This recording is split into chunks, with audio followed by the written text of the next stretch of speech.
Hello, survivors. Welcome to the State of Decay 2 stream. I'm your host, Geoffrey Card, and we've got a pretty special episode for you today. It is Black History Month, and as you know, we've been doing a special promotion with a t-shirt that's available in our game, and also in the real world, though it's green, and so I can't actually share it with my green screen in the background. It looks really, really weird when I take this hoodie off. But in order to sort of talk a little bit more about this promotion and what it's about, we have got an incredible guest here for you all. This is Trovon Williams. He is the Vice President of Marketing and Communications for the NAACP. Welcome, Trovon. Thank you so much for having me, Geoffrey. So Trovon has got us completely outclassed. We've never had a vice president of anything before on this stream, unless you count my co-host Brant, of course, who's the vice president of Arranging Objects on State of Decay 2. Brant, he's going to be looking at the chat with you all, so only cool messages and awesome questions are going to get through. None of this weird stuff that some of you like to do. So, but Brant's going to be passing his questions on to us.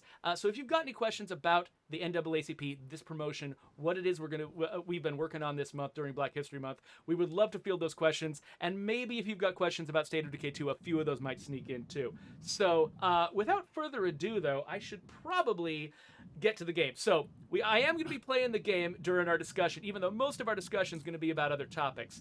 I should get in here and just sort of... So this is the same community that I've always been playing on all of the State of Decay 2 streams. Right here, this is Steph, but I think I've been running around with her for a little while, so I should switch to another member of the community. We've got a very well-dressed community. I gotta say, everybody here is wearing this beautiful, stylish t-shirt. I think I'm going to switch to Dale because he is my Red Talon survivor. He is a very, very talented and well-equipped guy. If I'm remembering right who this guy is. Yes, he is my Red Talon guy. He's got a fancy little pistol. So I'm going to take him out in a vehicle. We're going to try to get into some zombie-type trouble. I used to be playing this community in the green zone to keep anybody from getting too hurt in between sessions, but now we've moved on to the dread zone, which I can sort of just barely handle. So we'll see how good we can do. But now that I've got him on the road, I would love it, Trovon, if you could give us a little bit of background on your organization. A lot of us have heard of the NAACP, have a vague idea of what you all are about, but I think a lot of us don't actually know a ton of the history of when the NAACP started, where they came from, and the contribution they've made to American history. It's a great question, Geoffrey. At its crux, NAACP is the National Association for the Advancement of Colored People. Ironically, we just celebrated our 112th Founders Day last Friday, as a matter of fact. So Friday, February 12th, we celebrated our Founders Day. And at its base level, the NAACP is advocating on behalf of communities of color, making sure that individuals have the ability to have equal treatment, whether it be in healthcare, education, as far as the criminal justice system. We want to ensure that everyone has equal treatment across the board. And that's what we advocate for. And that's what we've been fighting for the last 112 years, ensuring that individuals, no matter what their background is, has the ability to really live out, what we say we want to be about here in this country, which is life, liberty, and the pursuit of happiness. That's it at its absolute simplest form, right? We've had at its base level, the NAACP was started in response to lynchings that were taking back in the early 1900s, and to try and really advocate on behalf of those who were being treated in really egregious manners, in many respects. So we continue to fight in that. We continue to fight in that mode now, but that's changed quite a bit in today's society. How we go about the fight, but the fight still continues, and that's why we're so happy to continue to fight on behalf of communities of color. Yeah, 112 years is so long. There's so few things just in America that have been around over a century. No kidding. Yeah. And certainly the fight for civil rights has changed a lot over the years. I'm sort of I'm curious, how the NAACP itself has sort of changed over the years in terms of the strategies that work, the things that you all do. Because for instance, working with a video game developer to put a T-shirt in a game for an awareness campaign and stuff like that's that's certainly one thing that we do these days. But it's been so long. How has the civil rights movement sort of changed over all that period? I think because of the nature of the fact that we have more rapid response, so we live in a digital era where people want the ability to do stuff in its immediacy. And so, while especially I think if you look at 2020 in particular, you haven't had the ability to go out and do the things that you probably want to do under normal circumstances. So, unfortunate events like what happened with the Ahmaud Arbery, which unfortunately we'll be celebrating, or we're not celebrating, but we'll be acknowledging the untimely death of Ahmaud Arbery down in Georgia tomorrow. As a matter of fact, events like that where individuals have the ability across the world to really take note of things that are taking place allows us to take immediate action. And so one of the things that I think that we've stood up quite, you know, intentionally over the last few years is sort of digital advocacy, which is the ability for people to advocate or to help fight in a myriad of different ways. Some people can protest and walk out in the streets and be a part of demonstrations. That's fine. But for those who are not able to necessarily do those things, you can advocate in a number of different manners. You can sign petitions, you can make calls, you can donate money, you can volunteer. There's so many other opportunities to do things. And I think as times have changed, the association itself has changed, and how we are allowing people to advocate. We have over 2 million members across the country, and so how we are able to deploy them around the issues that are impacting our communities take on a lot of different framework. Well, that guy almost got you. Yeah. These guys are hard to avoid. Yeah, like that was. Oh man. He's all over you. Yikes. But yeah. Don't let me distract you there. No, but you're fine. But no, it's just one of those things where if you don't figure out new methodologies, different tactics for how individuals can take part in advocating, that you're really stifling yourself. And I think what's cool about it, for our standpoint, is that you can take interest and advocate on the things that you feel passionately about. So if you care more about healthcare, do the things that are tied to that. If you care more about environmental, climate justice, different things like that, we have a program for that. You don't have to just do one thing, and I think that's where we've developed and have expanded so much as far as advocating, is that we allow people to really lean in on the areas that help them, because minor moves cause major movements across the country, and that's what we're looking for. Yeah. So we've got a question here. So in following up, Mm-hmm. Is that how the relationship between Undead Labs and the NAACP came about? Was just trying to keep up with the times and new media and stuff like that? Yeah. It's awesome. It's funny. It's funny how, well, not really funny, and ironic in some respects, right? Because when you see some of the events that took place last year, we like to say that the nation collectively blinked. Everybody kind of stopped and said, "This is not how we want to be known. This is not the country we want to be a part of." In many respects, how things were taking place. Think about a George Floyd or Breonna Taylor. And so many organizations, like Undead Labs, like Microsoft, and a host of others, said, "What can we do? What are the things that we can do in this moment to help advocate on behalf of the different things that are taking place?" And I think what's so cool about working with the Undead Labs in a space like this is that you all are being true to who you are. You had an opportunity with a game to use the profile, the platform that you have available to you to do your part. You're not doing something out of the norm in some respects and trying to create and become somebody that you're not. And I think that's what many of us are realizing now more than ever, is that whatever platform I'm in, whatever industry I am, whatever profile I have, I can use whatever is at my disposal to advocate on behalf of individuals. And that's what we saw here with Undead Labs. That's why we're so happy about the nature of the relationship we've been able to foster here, because it really just granted us the opportunity to use a really, really cool platform with a really cool game to talk about some issues that are impacting millions of people across the country. Yeah, I am curious. What is it about? Is there anything about State of Decay 2 that you felt made it a particularly appropriate game to? I mean, because obviously, on one level, this game is just about zombies, right?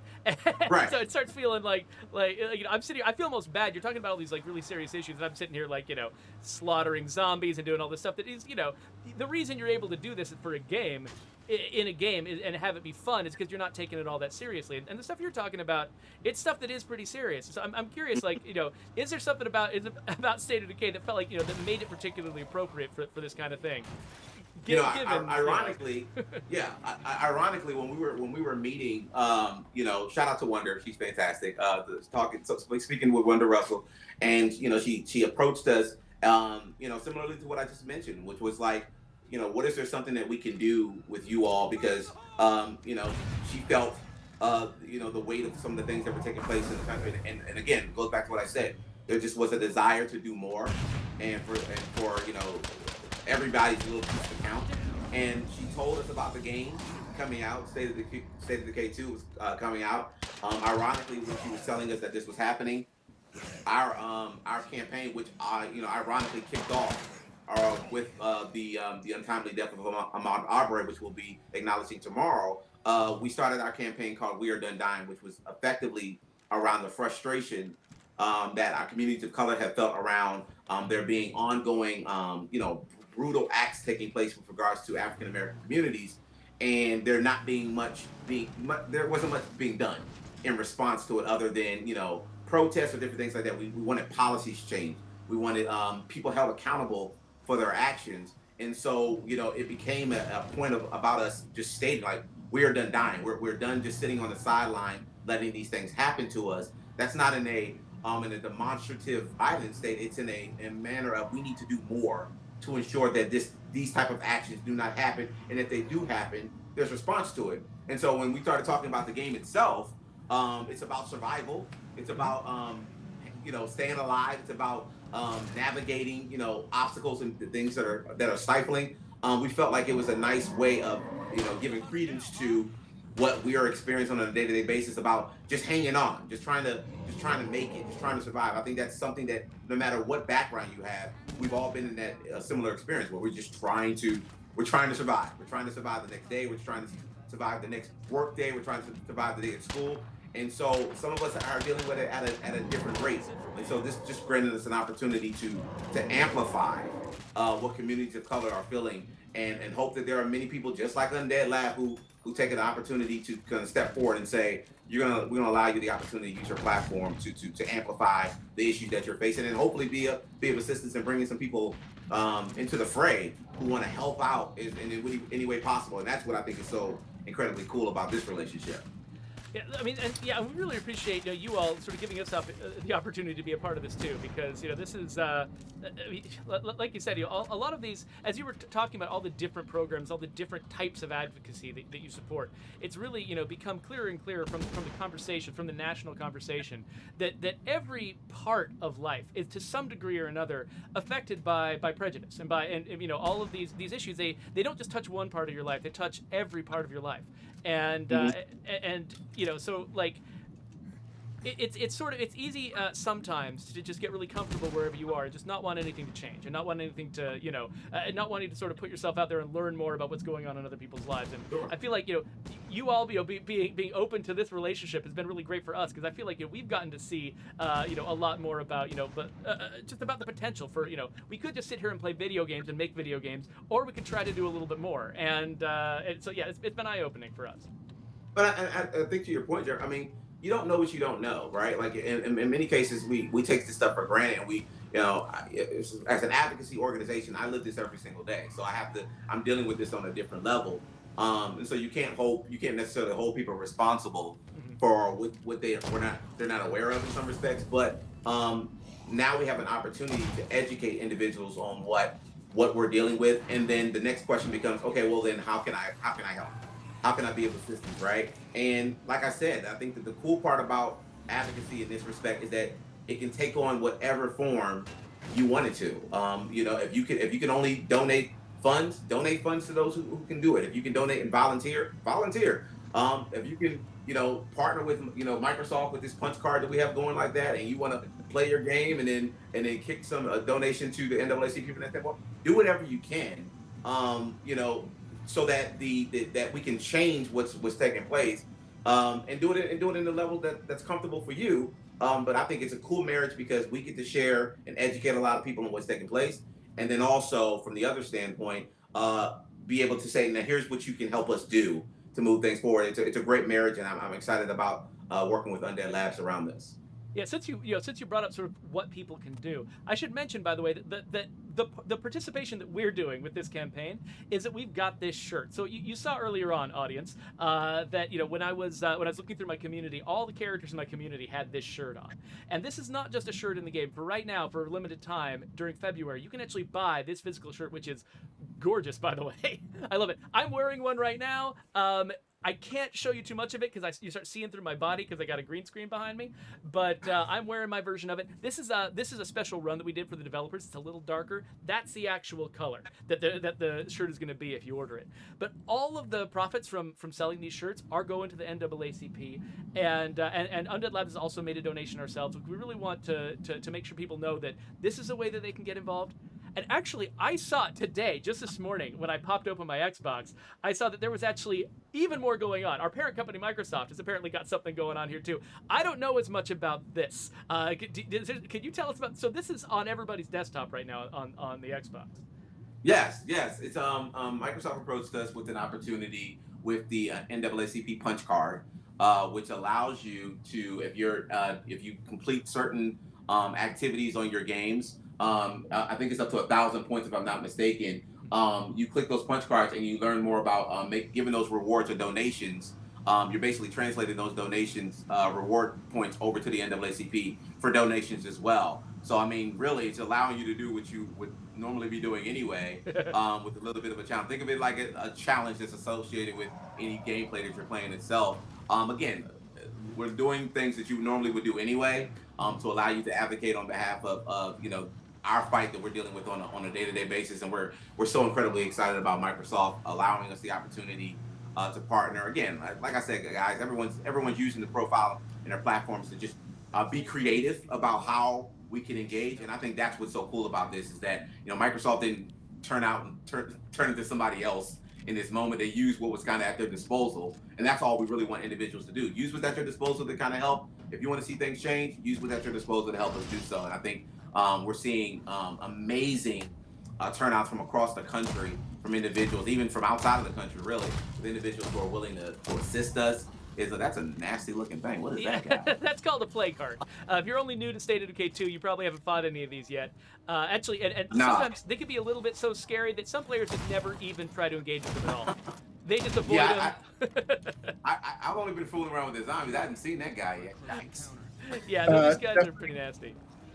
Jeffrey, real quick, we've got Megan kicked off a giveaway for a Bronto gas jacket. So nice. Everyone in chat, make sure you've typed exclamation mark enter. Yes, right? That's right. Exclamation point enter. So, okay, so we might be underselling the value of that jacket. There's a limited run of those jackets made a long time ago as part of State of Decay 1.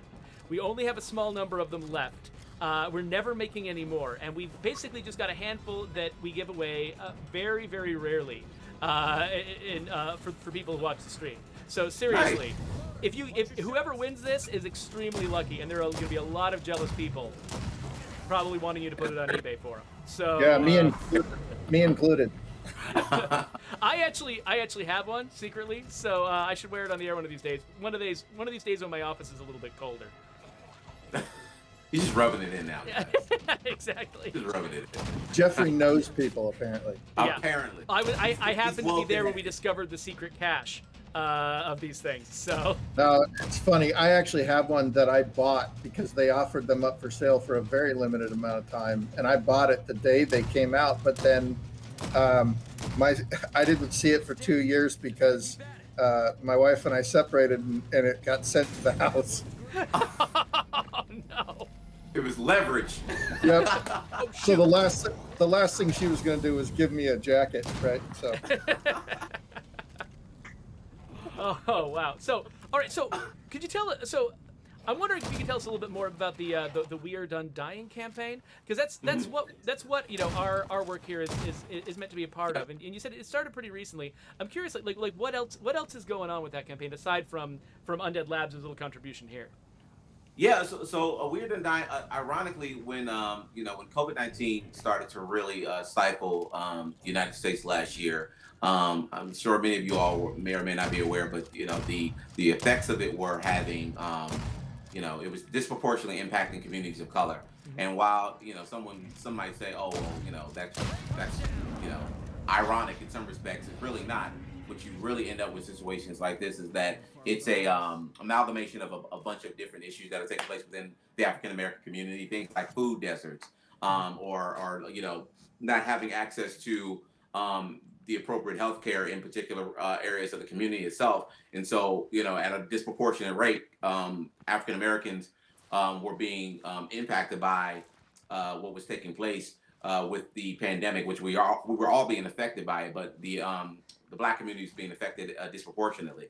And so we originally started the campaign specifically around COVID-19 and really bringing awareness to the health disparities that were taking place within the Black community. Ironically, maybe even a week before we were ready to launch, the unfortunate impacts of what happened with Ahmaud Arbery down in Georgia, where he was gunned down in a neighborhood, was one that we couldn't turn our attention away from. And so we immediately expanded the campaign to include really what was taking place across the country from a multitude of different ways. So now it's not just a pandemic, but we like to say there's 2 state of emergencies going on within the African American community, and that's with regards to the pandemic and its disproportionate impact on communities of color, but then also on the other side with regards to the treatment of African Americans in a number of different manners as well. So it gave us an opportunity to really amplify something that has been ongoing within our community for a number of years. And so We Are Done Dying last year was kicked off, and it'll be celebrating, or not really celebrating. I keep saying celebrating, but I understand what you mean. Commemorating is probably what you're looking for, right? We'll be acknowledging the 1 year anniversary of it here momentarily, specifically because it allowed us the opportunity, as I said, for the nation to collectively blink and say, okay, now what can we do about this? What is something that we can do? So we built this digital advocacy campaign because obviously individuals, from the association standpoint, we were telling people they don't need to be out in the streets. We wanted people to observe social distancing, but there are things that you can do right now to advocate. You can call senators and back bills that are going to help increase the opportunities for healthcare in Black communities. You can sign petitions that get in front of lobbyists and different things of that sort on the Hill, advocating on behalf of what's taking place with regards to even technology gaps, right? So there's schools or people who are at home right now who don't necessarily have access to the same internet access that you have, but yet everyone's being asked to be home right now, and we're expected to really be able to function and have a great a great educational experience while also not having the certain amenities that other people have in many respects. And then the obvious ones are with regards to police accountability. No one in their right mind would say that we don't need police. Everybody needs police. I mean, it's ridiculous in some respects with some of the things you hear, but we want individuals who do harm to communities of color, or to anybody for that matter, not just community of color, but I'm advocating on behalf of communities of color because I'm Black. We want to help hold people accountable for the mistakes that they make in many respects.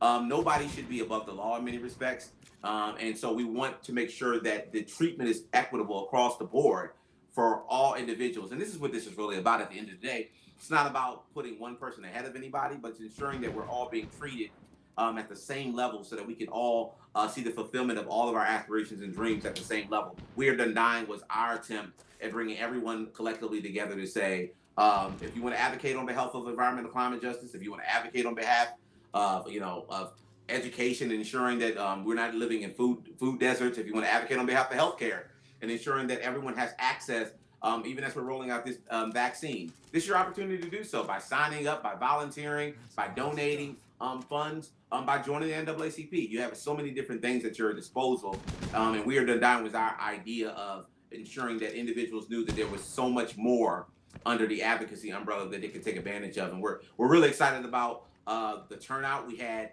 close to 250,000 people that signed on to the petition, which was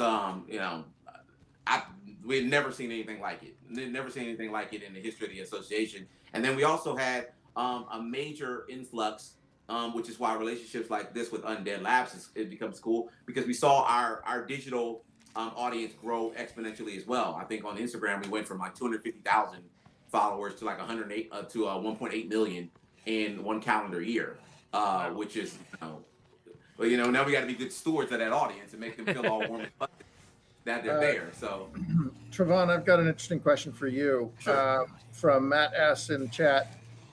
Um, who in history has inspired you to do the great work you're doing? Who in history? That's a great question. Who in history has inspired me to do? Hmm. You know, um, I would probably say uh, somebody like, and it's funny though because it's I think we all know it, but we don't really pay attention. Ruby Bridges. Ruby Bridges was the first African American to integrate schools. I think everyone's seen the famous image of her walking with the guards taking her into the school, and I think she was 6 or 7 when that took place. Right, like she had to be tested in order to show that she was academically competent enough to take on this role. But even in hearing that story over and over again, and I mean, she's still alive and flourishing right now. But even in hearing stories like that now, you think about the mindset of a child, right? Like a child is more curious than some of us because they're not necessarily as jaded by some of the things that we've experienced in some respects.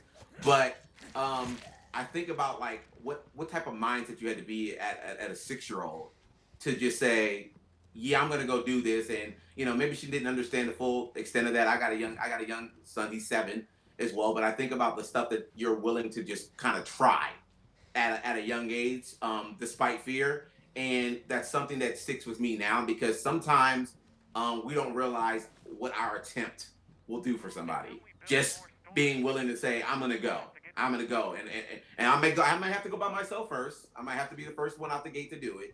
But if I'm the first one to try it and I'm successful, or even if I'm not the first person to try it and I'm not successful, I mean, you guys build video games on the regular basis. Everything you roll out with is not the greatest thing out the gate. Otherwise, I mean, what's the fun in that? If you just nailed it every single time, no, you want to improve upon the design. You want to improve upon how this goes. Her experience was uncharted, hadn't been done before.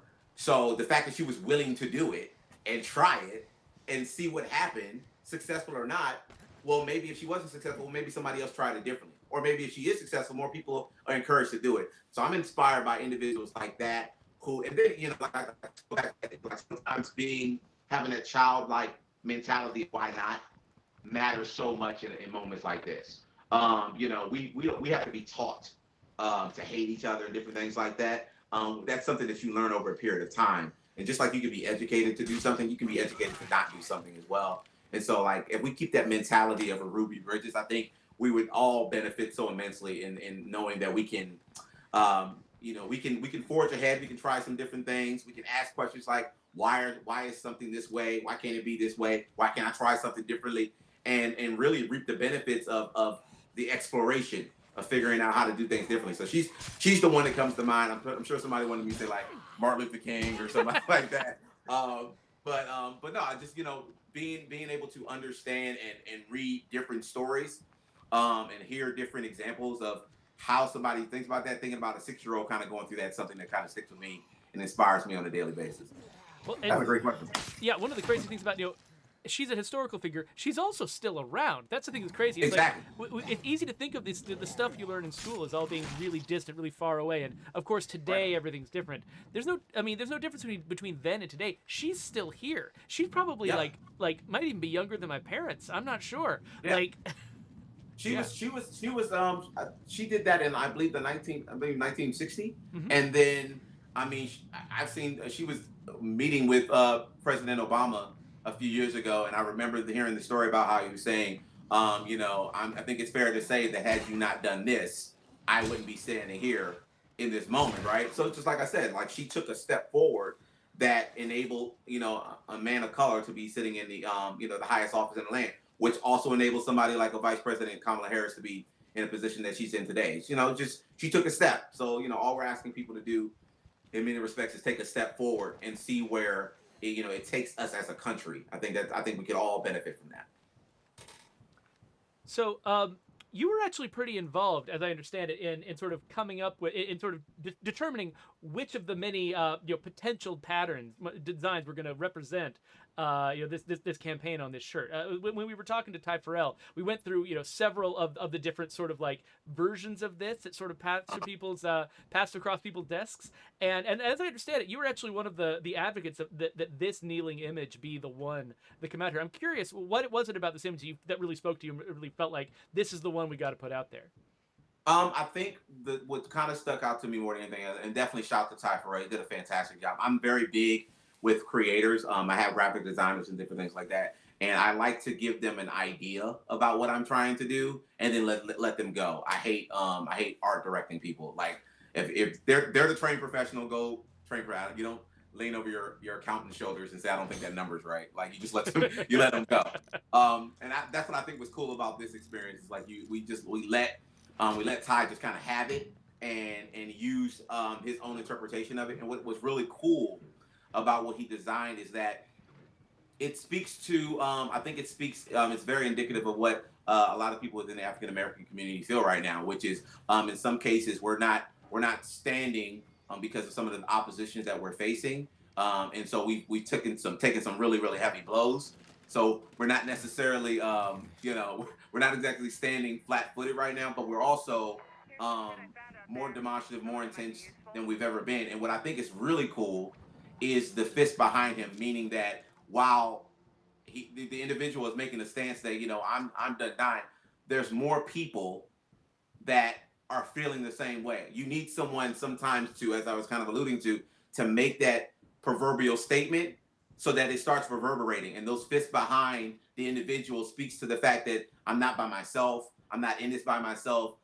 There's power in numbers. There's power in influence. And so what kind of stuck out to me is that, the gentleman kneeling took a stand by kneeling. But the individuals behind that, the fists are symbolic of the fact that more people feel like that gentleman feel, and more people are willing to advocate for what he's advocating for. I think that it's the embodiment of We Are Done Dying in many respects. And I think Ty did a fantastic job of taking the emotion that many people within the African American community felt about being frustrated, being emboldened by some of the things that are taking place, but then also being reassured by there being individuals that were behind us who were advocating for us and kind of putting wind to our sails and saying, keep going, because we can make change together. I think that's what's so cool about it. Now that upraised fist has actually been a part of the sort of the symbology of the civil rights movement for decades now. I wonder if you could talk a little bit about the history of that and the meaning of that fist, and so what it means to you when you see that symbology being a part of this shirt. It's a great. You don't even realize you just segued into a fantastic question. So the symbolic fist. I mean, the fist being raised.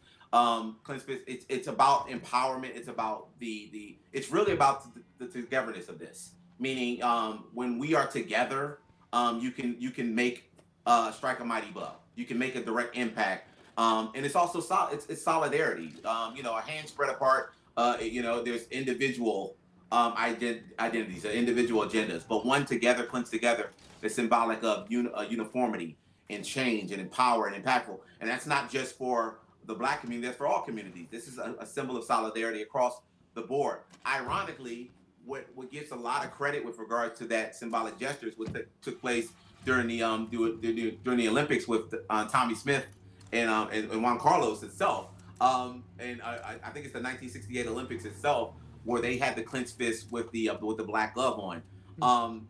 We've seen the advancement of that in many respects with regards to even like a Colin Kaepernick taking a knee a few years ago. What's unique about this one, Geoffrey, is that the clenched fist, we are actually in partnership right now with Wheaties and Tommy Smith. Where they're going to be selling a commemorative Wheaties box with Tommy Smith raising the fist on it, and proceeds from that will go to the NAACP in our fight, for racial discrimination. So I don't even think you realize you were doing it. But that'll be available. That'll be available here in April, commemorative box as well, and we're working very closely with Tommy Smith and his team to really share that story. And really talk about, we're talking about 1968, and here we are in 2021, and many of the things that he was raising his fist for some, 40, 50 years ago are still relevant today. right now. It's the reason why Colin Kaepernick or even a Megan Rapinoe, take a knee in these moments to advocate on behalf of those who are, to be the voice for the voiceless in many respect. So that fist means so many different things to so many different people, and it means even more today, because it's still relevant. It's still something that's important to our community, and it's something that we're looking to amplify, to give credence to our past, but then also recognize that it's something that's very much a part of our present as well. So the thing about Wheaties, that sounds amazing. I'm actually, an enormous Wheaties fan. There you go. That cereal never seems to go on sale. It's just always full price, and I always buy it anyway. And now I got another reason to, which is great. Absolutely. Yep. The commemorative box will be on sale beginning of April, if I'm not mistaken. So I encourage you all. You can pre-order the box right now. If you've seen President Johnson, he's the president and CEO of the NAACP. Any of his interviews of late, he has the commemorative box behind him in all of his shots as well, which is super cool. We're just super excited. Just like I told you, like we're doing this with you all, which is ridiculously awesome. I just text my nephew who's watching as well, because he's huge on Twitch and YouTube. But like, we're doing this with you all. Wheaties is doing a commemorative box with us. Microsoft is doing the punch card. Like, there's so many different ways for people to be involved, and we're just incredibly humbled, and even that much more resolute in what we're able to do, because we have great partners like Undead Labs, like Microsoft, like Wheaties, who are backing us and helping us to ensure that that everything that we're trying to accomplish as far as building equal justice for everybody is available. And we just got one question just about the shirt in game, by the way. Raiko Kashin asks, so this shirt that's in game, will it be available in game for all of our communities in the future, or just the ones we create or play through this event? So yeah, so the shirt that we added to the game is in the game for good. You can keep having this shirt as long as you want. The only thing that's time limited is the physical shirt. The physical shirt you can only get this month. On March 1st, it's not going to be available anymore. But the in-game shirt you can get, basically any time. It's a permanent part of the game. It's a message and a statement that we want to keep making, even after Black History Month is over. And I'll add this. I feel confident in being able to say this. If I think Geoffrey was showing me some of you all who are participating, who are wearing the shirts and sending pictures in as well. If you all share those and tag NAACP in any of them, I'll make sure that they get amplified on our platform as well. I was completely taken aback by how many individuals that already purchased a shirt and taking pictures. Like, that means the world to me. That means the world to the association. If you all are willing to take that picture, post it on social media, I'll absolutely guarantee you that it'll get shared across our platforms, because we want to celebrate those who are working to help us as much as possible. And I can't thank you all enough for your willingness to do that. That is an excellent segue, because we also told the people who tweeted at us pictures of themselves wearing the shirt that we were going to put their faces on the screen on the stream. So let's do that. So here right now, first off, we got Adam Survives, one of our longest term fans and players. He's created works of art based on State of Decay that we've actually given away as prizes to people on the stream. He's an amazing artist and just an amazing supporter, and yeah, he grabbed a shirt almost immediately. Killer sleeves too. What'd you say? He's got killer sleeves too. Oh yeah, exactly. And they actually kind of blend it. He's got a lot of nice greens in those sleeves, and it all goes together really well. Over here we got Psycat the Gray. He's checking out. It looks like he's got his Beware of Zombies, Keep Calm, and Kill the Zombies signs. He's a big zombie fan too, and he's got it on. Very cool. Over here we got Dr. Safista. We love Dr. Safista. Be still my heart. I love this woman. She's a national treasure, and somebody that you need to get together with, Trovon. I'm gonna reach out, Dr. Stafista.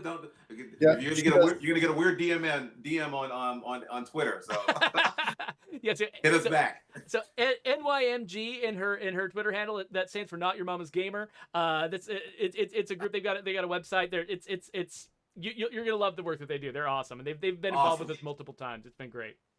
Outstanding.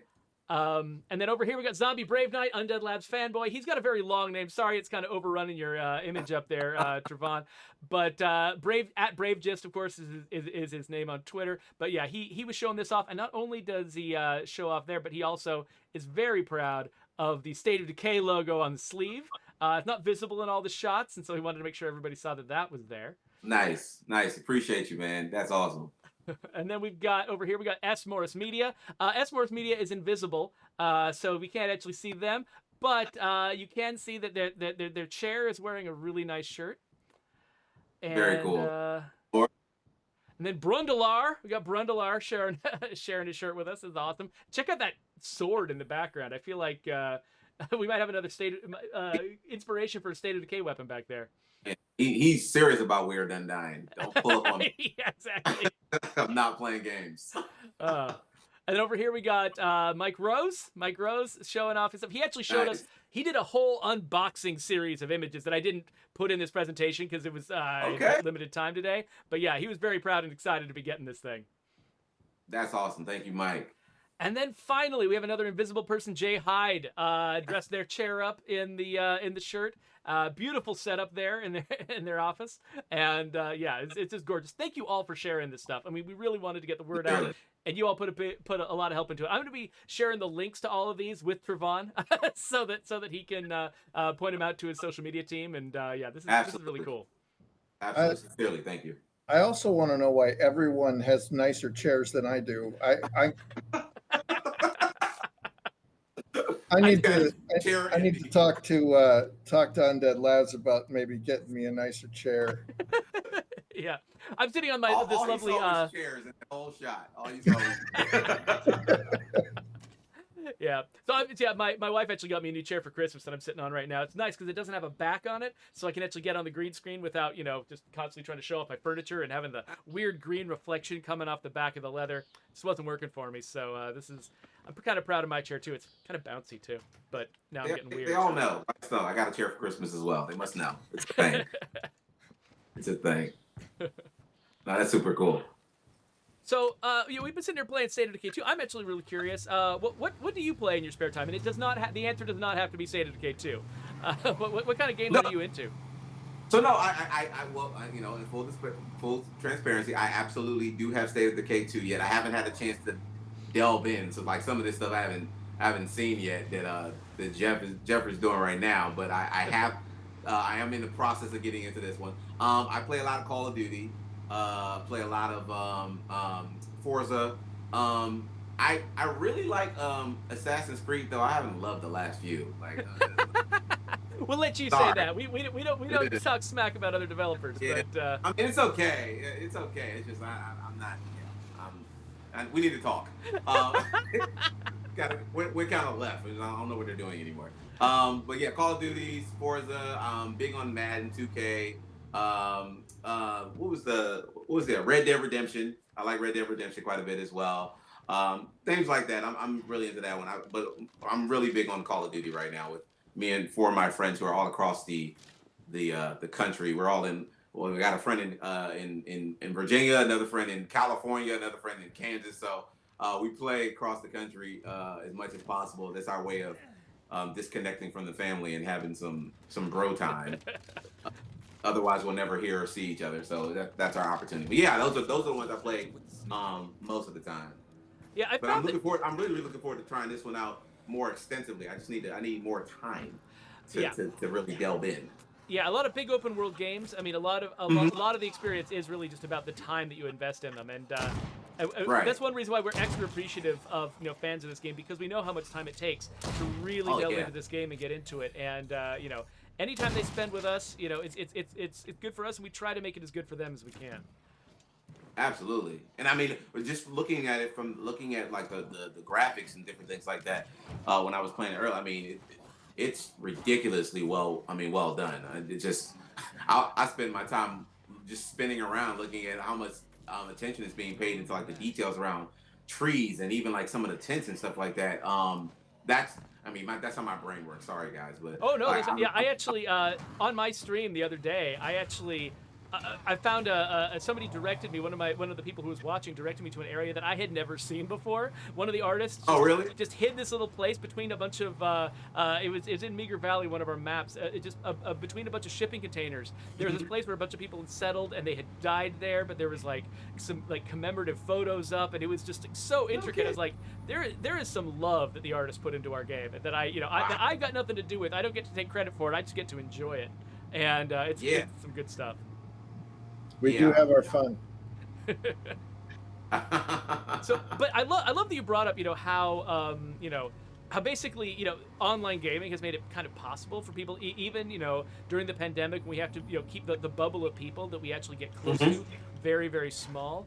People have turned to online gaming as sort of as a strategy for sort of staying in contact with people that they otherwise might have, lost contact with. Like I've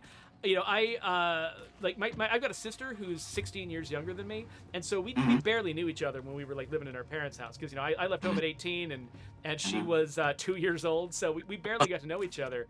But then as adults we've gotten to know each other, and we used to we just barely started hanging out a lot more often when the pandemic hit. And so now she and I, like every weekend, we get together and we play online games together, and we get to keep sort of reconnecting that way, and it's been so essential to have games like State of Decay, or like we play Deep Rock Galactic a lot, but there's a bunch of other games like that have been just essential in times like this. Yeah, you need something that keeps that connective tissue going. I mean, I'm right outside DC here, and we just don't. I'm not taking any chances right now. It's still incredibly unsafe. But I've got, as I mentioned, I've got lifelong friends that I've had since like fourth grade, who has full-fledged families and everything like that. And so, when am I going to see you on a normal basis? Well, I can log in, jump on the Xbox and run some games with you from that standpoint, and we can catch up on families and talk about life and everything else while we're playing the video game. And that's not something that was readily available years ago. And so I love being able to connect with my guys from across the country, and really just unwind and kind of just have some moments of recreational. We can't go out and do some of the stuff that normally we do, but at least we can have some conversations and really connect. And that, I mean, we take this stuff for granted now because it's almost like it's second nature now. But there was a time where you couldn't just get online and talk to people from across the world, let alone the country. So I enjoy it so much, and I'm not going to apologize for loving it as much as I do. I think it's fantastic. Yeah, definitely in this crowd, you don't have to. Yeah, I'm amongst friends. Exactly.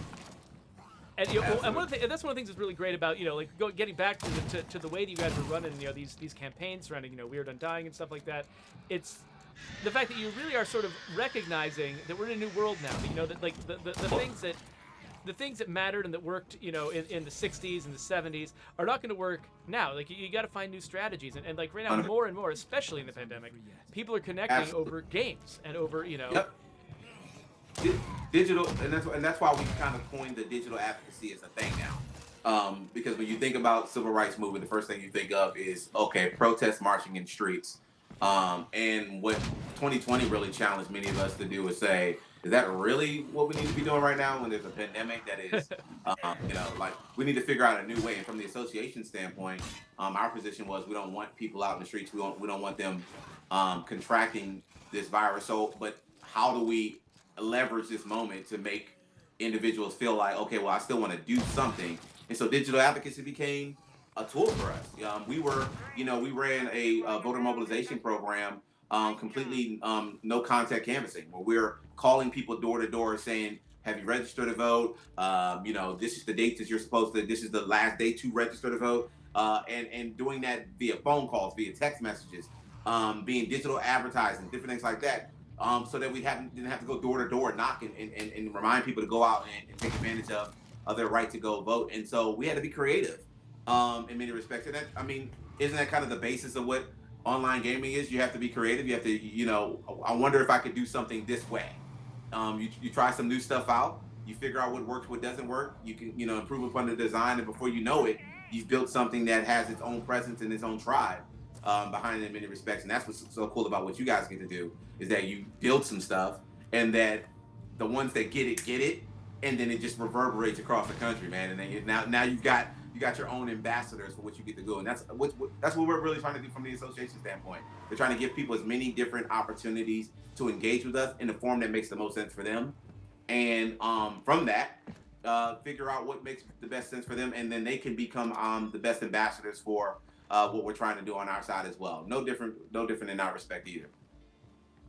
We do have a minor question in the chat. Some folks are wondering what platform I'm playing the game on right now. I'm playing on my Xbox Series X. And so, one thing that I loved about this generation of the hardware is the fact that everybody went for backwards compatibility. Like nobody started to say you have to buy the brand new hardware in order to play your old games. We just, some programmers on our end did some work to sort of to level our game's ability to take advantage of the new hardware. So now I'm playing it like a really high frame rate. I don't know how well it's coming through on the stream. I'm playing it at a really high frame rate and enjoying it on my Series X. And I appreciate you saying that, because I'm actually in the process of looking to upgrade here, because I've been on the Xbox One for a while, but me and my guys were just talking about upgrading to the Xbox Series X as well. So I think we've worn out our Xbox One enough. It's time for us to migrate on, and so you've given me. I think that watching some of the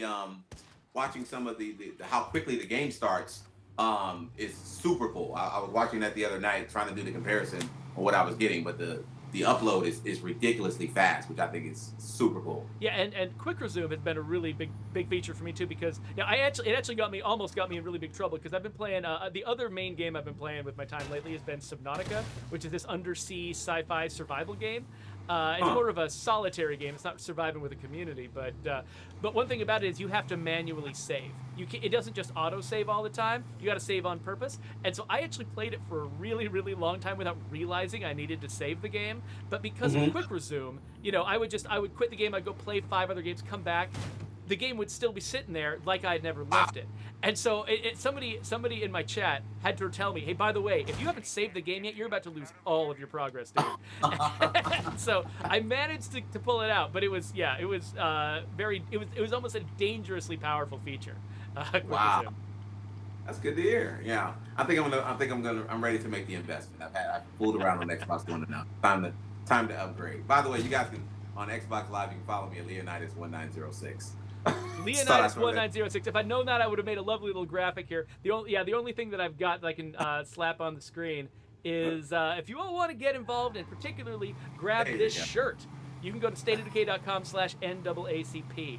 And you've got all the information on the promotion we're doing. You'll find out where you can get the shirt. I put this thing up on the screen a couple of different times. Every time I brought up that shirt graphic, I brought this thing up.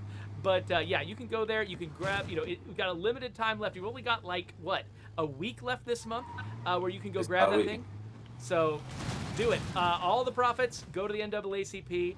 And then, and like we saw earlier, Microsoft is doing. This is not the only thing Microsoft is doing with the NAACP. There's all kinds of different ways that you can, donate, you can contribute, and I don't know. I'm thrilled to be a part of a company that's doing this kind of thing. I couldn't agree more, and we're certainly honored that you all. And I encourage you all to also visit NAACP.org/forward. We have a advocacy link that allows you to going back to what I was just alluding to Geoffrey about if there's other ways that you want to be involved. Donation is fine. That's great. If you want to be a volunteer, sign up to be a volunteer. If you want to become a membership, watch this, guys. Membership for the NAACP annual is only $30. That's it. $30. Wow. I'm sure you've paid that for some upgrades on some of the games yourself. I know I have. So, without even thinking about it, it's like, yeah, absolutely. $30. That's it. That's for your annual membership to support the NAACP. So I encourage you to go to NAACP.org/forward. And if you want to advocate, if you want to volunteer, if you want to donate, you want to become a member, all of the appropriate links are there for you to take advantage of, and can help us continue to fight on behalf of communities of color. That's what this is all about for us. And anybody can join. It's not a question of your own identity, right?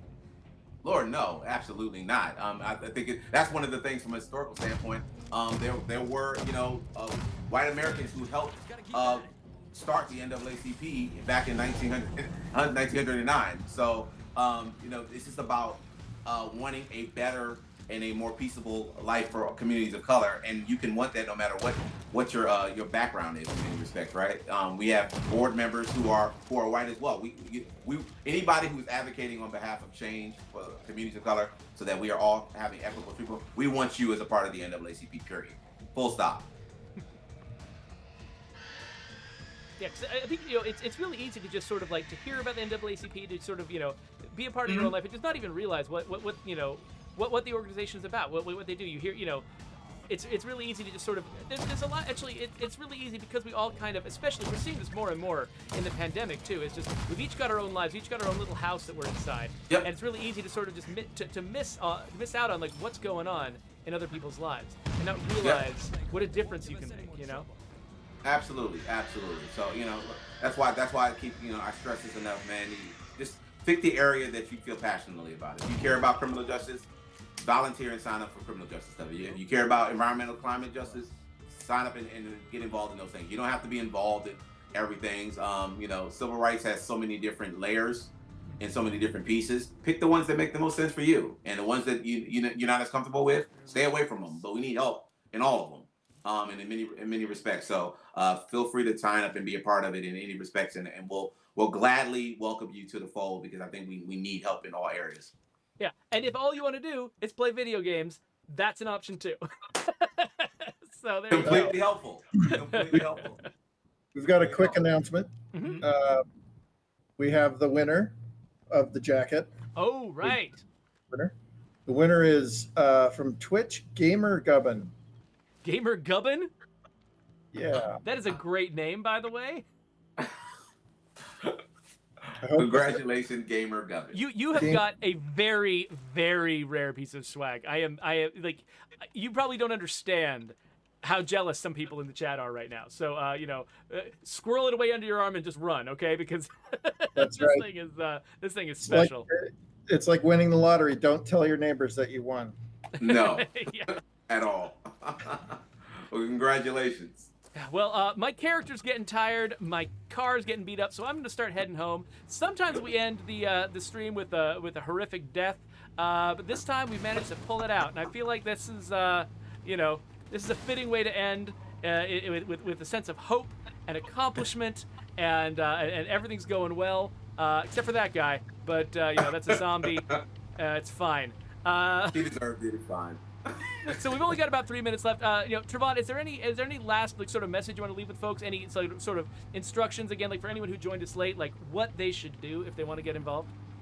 Sure. Well, first, I want to continue to stress how grateful the NAACP is to Undead Labs for this opportunity to be featured in State of Decay 2. Thank you to Ty Ferrell for the amazing design of the shirt itself. We are done dying. I mean, we could not be more thrilled.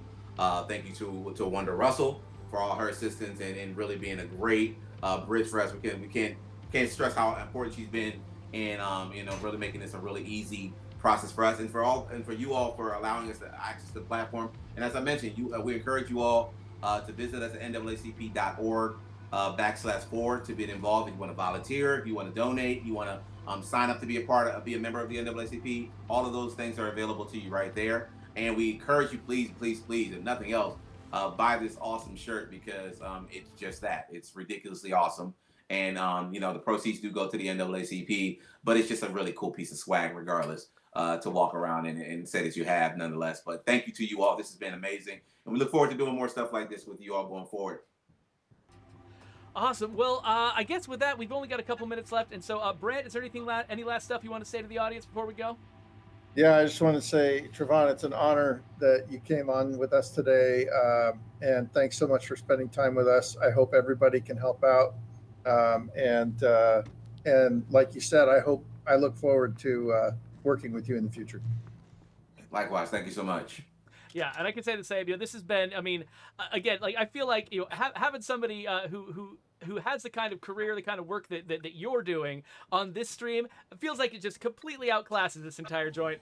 But I really appreciate you coming out here. We feel honored to have you here, and just honored to be a part of this entire thing. I really, advocate, folks out there, I'm going to go look up all the stuff that Trovon just said, and I really hope that a lot of you will too, because it matters a lot to us. Our game is about community. It's about people who come from all kinds of different backgrounds coming together and realizing that what really matters is that we all survive together. And I feel like that's what this is about. And this, it's fun to play a game about it, but it's so much more important to do it in real life. And so yeah, so thank you again, Trovon, for coming out here and for representing all these ideas to us and showing us what we can do. Pleasure's mine. Well, with that, we are about out of time, so I'm going to switch into outro mode and tell everybody that next week we're going to have Joe Swarner on here hosting. He's going to be doing a strategy stream.